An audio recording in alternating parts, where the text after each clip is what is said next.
माझ्या ब्लॉगमध्ये सर्वांना नमस्कार। हिवाळा सुरू झालेला आहे आणि बाजारात सगळीकडे हिरवेगार आवळे मुबलक प्रमाणात मिळायला लागलेले आहे। आपल्या सर्वांकरता अतिशय गुणकारी असा हा आवळा आहे। आवळ्यामध्ये सी विटॅमिन मुबलक प्रमाणात असल्यामुळे आपली रोगप्रतिकारक शक्ती वाढते। याच्या सेवनामुळे आपली मळमळ, डोकेदुखी, उलटी थांबते। पित्तनाशक असा हा आवळा आहे। डोळ्यांना, स्किनला आणि केसांना सुद्धा अतिशय गुणकारी असा हा आवळा आहे। हा आवळा चवीने तुरट असल्यामुळे तो कच्चा खाल्ला जात नाही। त्यामुळे आपण त्याचे असे अनेकविध प्रकार केले की आपल्या तोंडाला पण चांगली चव येते आणि हा आवळा खाल्ला जातो। आवळ्याचं लोणचं, कॅन्डी, मोरावळा, छुंदा, सरबत असे अनेकविध प्रकार केले जातात। आज मी आवळ्याचा छुंदा बनवणार आहे आणि बाकीचे सुद्धा पदार्थ, आवळ्याचे प्रकार मी कालांतराने पुढे बनवणार आहे। तुम्ही माझे व्हिडिओ नक्की बघा, तुम्हाला ते बघायला मिळतील। अर्थात त्याच्याकरता तुम्ही सबस्क्राईब करा। आवळ्याचा छुंदा बनवण्याकरता काय काय साहित्य घेतलंय ते आपण पाहूया। पाव किलो आवळे घेतले आहेत, ते धुवून पुसून स्वच्छ ठेवले आहे। 100 ग्रॅम पिवळा गूळ बारीक चिरून घेतला आहे आणि इथे जो एक चमचा ठेवलेला आहे त्या प्रमाणात मी 1 चमचा काश्मीरी लाल पावडर घेतलेली आहे। 1 चमचा बारीक केलेलं आलं ठेवलेलं आहे। अर्धा चमचा दालचिनी पावडर ठेवलेली आहे। अर्धा चमचा मिरी पूड ठेवलेली आहे।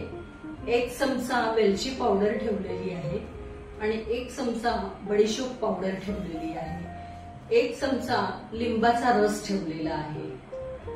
तुम्हाला घरामध्ये जर का छुंदा स्पायसी हवा असेल तर तुम्ही दालचिनी पावडर, मिरी पावडर, लाल तिखट यांचं प्रमाण कमी जास्त करू शकता।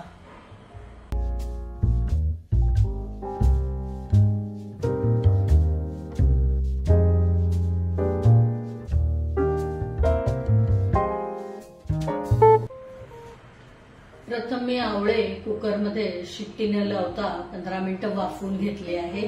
आता मी काढते आहे।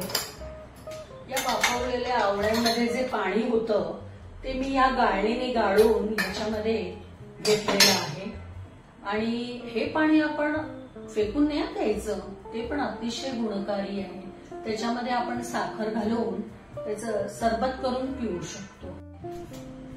आता मी हे आवळे किसणीने किसून घेते आहे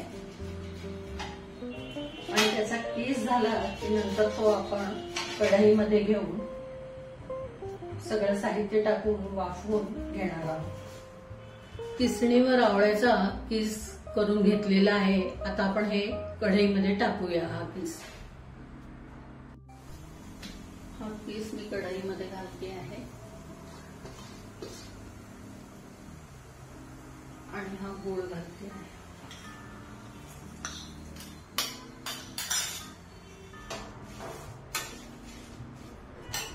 आता गूळ पूर्ण पगळलाय याच्यामध्ये। आता आपण आलं टाकूया, लाल मिरची पावडर टाकूया, दालचिनी पूड टाकूया, मिरी पूड टाकूया, वेलची पावडर टाकूया,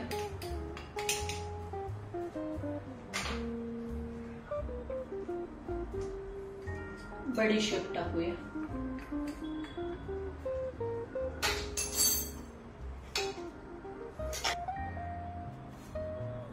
आता लिंबाचा रस पण घालून घेते मी।